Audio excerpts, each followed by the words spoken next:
Hey everyone, I'm Amanda, and welcome to Headband Maven, a new place where I'll be taking movies and TV shows and pop culture things and creating headbands inspired by them, just because I really enjoy making headbands.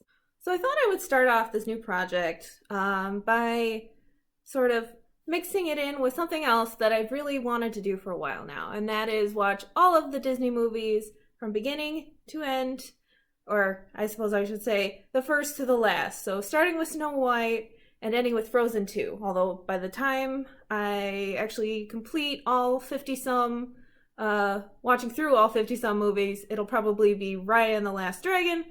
But things are still up in the air right now. Who knows when it'll actually come out, right? So Snow White, the very first Disney animated movie, the one that started it all. So apparently Walt Disney's wife and brother both tried to talk him out of doing this, and the reputation the project had during production was Disney's folly around Hollywood. But that all changed when it finally premiered, and they all saw, what a great cinematic experience it was. So not only was this movie significant in kickstarting what would become so many people's childhoods, including my own, it was considered culturally significant enough that it was actually one of the first films included in the National Film Registry in 1989.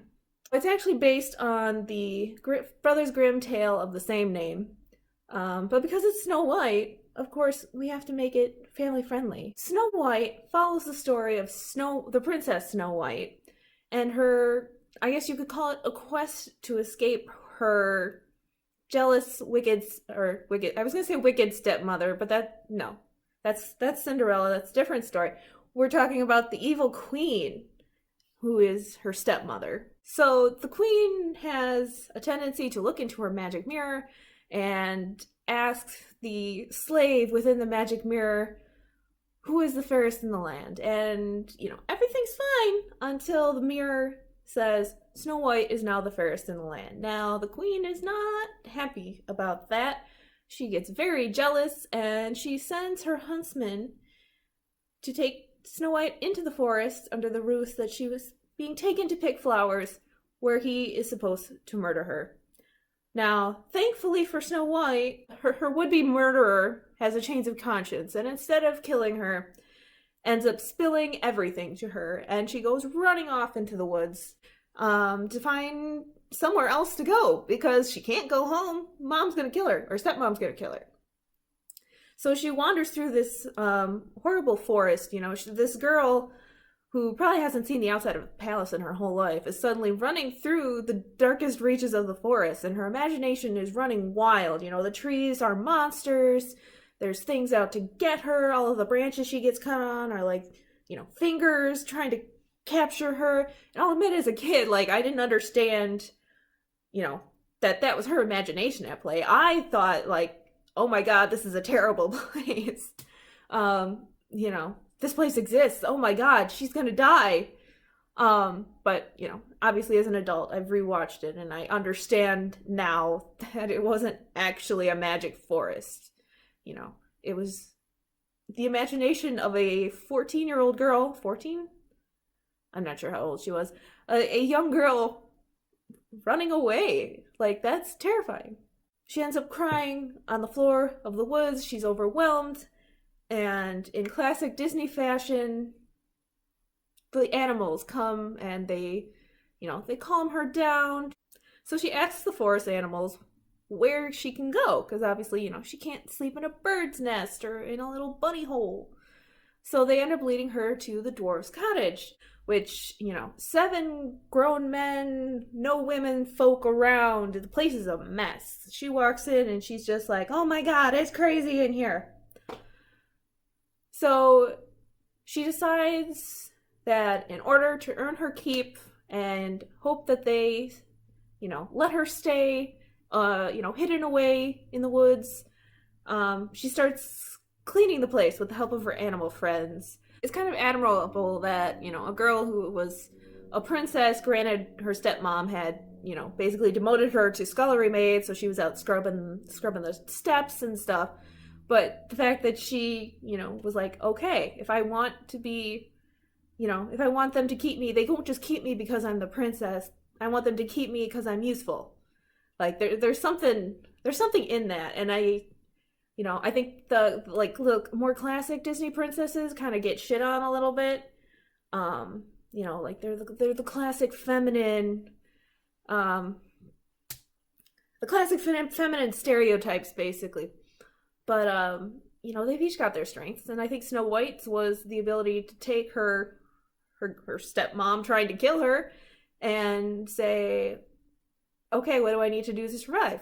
And for her, it was, I'm going to clean this house and hope these people actually, let me stay because I'm useful to them. So then the movie transitions into what the dwarves are doing, and they're down in their mines mining diamonds and rubies and all of these precious jewels until it's time to go home, at which point they just, throw everything in a bag in a closet that they lock, and then Dopey hangs the key on the hook next to the door. So I have to wonder, is there somebody that comes around and grabs the diamonds and sells them overnight, and or is there a diamond fairy, a tooth fairy, the diamond fairy comes and grabs the diamonds and then leaves money behind for them?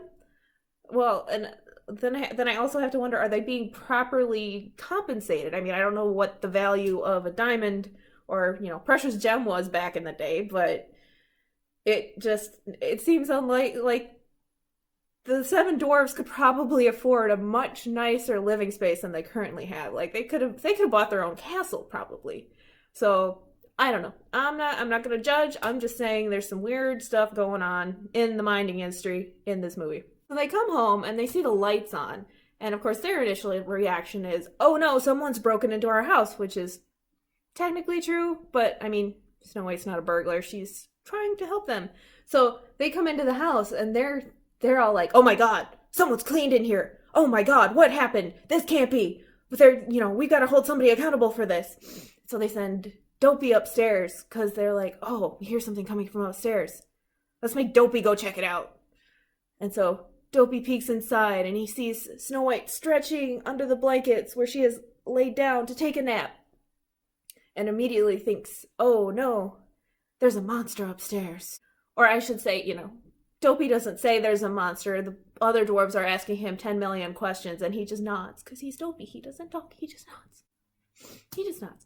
So they go up, and they're gonna kill the monster. They got their pickaxes raised up in the air. And just as they're about to bring them down on the bed, killing poor Snow White, they rip the blanket back, and they see that it is, in fact, just Snow White, not a monster. In which case, they're all like, oh, it's fine, except Grumpy. God, I love Grumpy. Grumpy is not taking no shit from no woman folk. Which probably sounds really bad, but I don't know. It's just the Grumpy Snow White dynamic. I love it. Okay, I like the Grumpy and the sunshine, that just makes my day.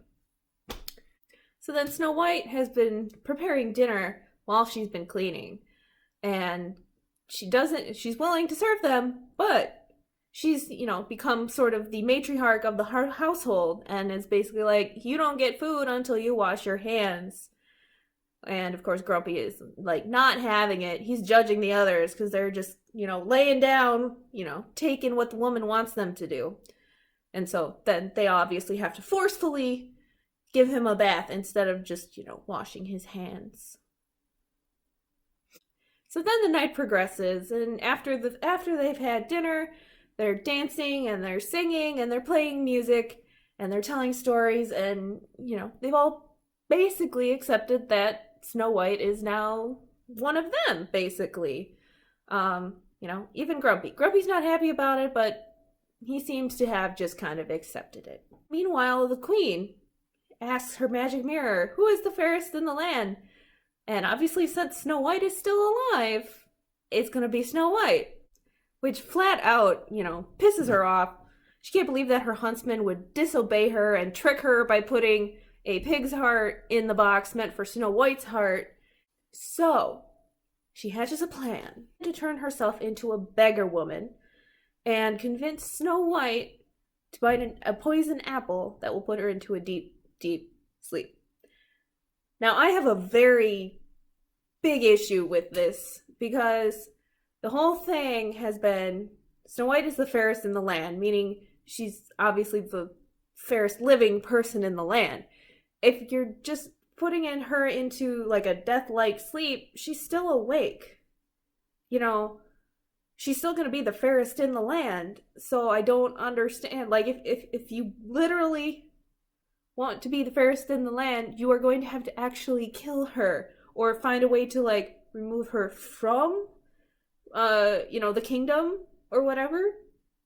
So, like, you'd be better off just, like, actually poisoning an apple instead of going to all this trouble to put a spell on an apple that's literally just going to put her to sleep forever. I don't know. I don't think she really thought this through. I think she was just very angry. Next morning, the dwarves are leaving for work, and they obviously warn Snow White, be careful, don't let anyone in the house. Even Grumpy. So then the beggar woman shows up, aka the evil queen. And Snow White doesn't necessarily catch on that there's something wrong, but the animals do, and the animals attack her, which unfortunately makes Snow White take pity on this poor beggar woman and run out, help her into the house, get her some water, where the evil queen dresses the beggar woman, convinces her to take a bite of this wishing apple that will make all of her dreams come true, except it puts her to sleep.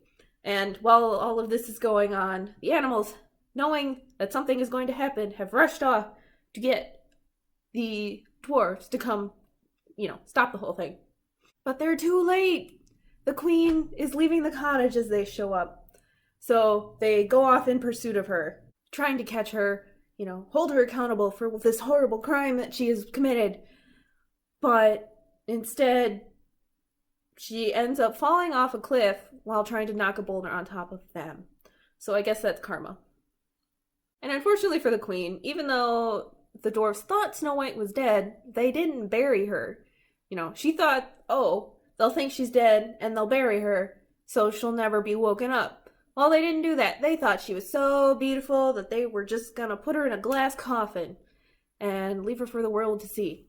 Because that's not creepy at all.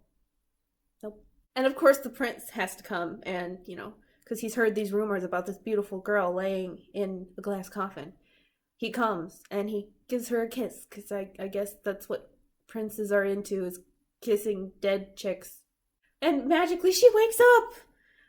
Yay! Happy ending! They ride off into the sunset. There we have the classic Disney ending, fairy tale ending, the everyone lived happily ever after. So I used to watch this one as a kid. It wasn't one of my favorites, but it did make the VHS to DVD transition in my house. So, it was obviously something we did watch. I didn't really get nostalgia off this, but it did kind of bring back a sort of, fantastical, childlike wonder a little bit. So that was kind of a fun, that was kind of fun to watch that back. And now, to the whole reason for this video, for this channel, it's time to make a headband. Or rather talk about the headband that I already made, which is right here. Ta-da! So I took inspiration from, Snow White's coloring herself, as you can probably tell with the yellow and the red and the blue. So I just took a plain headband, put several layers of batting on it to give it that kind of puffy look. And then I took some yellow and blue fabric, obviously, sewed those together, wrapped that around the headband. And then, to sort of create these raised areas, I just took some red ribbon, wrapped that around, and then, some red finishings, just to make it look nice. I'm pretty pleased with how this turned out, actually. It's not the way I usually make my headbands.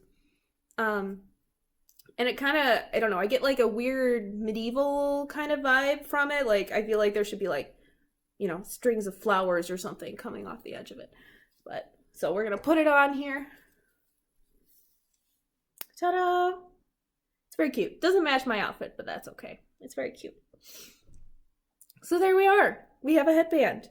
A first of 50 some. I don't know how many it is, actually. I should probably look that up. And that's going to do it. So check back next time. We'll keep going on through our Disney watch through, which means next time is Pinocchio. So yeah, we're just gonna leave it at that. Thanks for watching. I'll see you next time.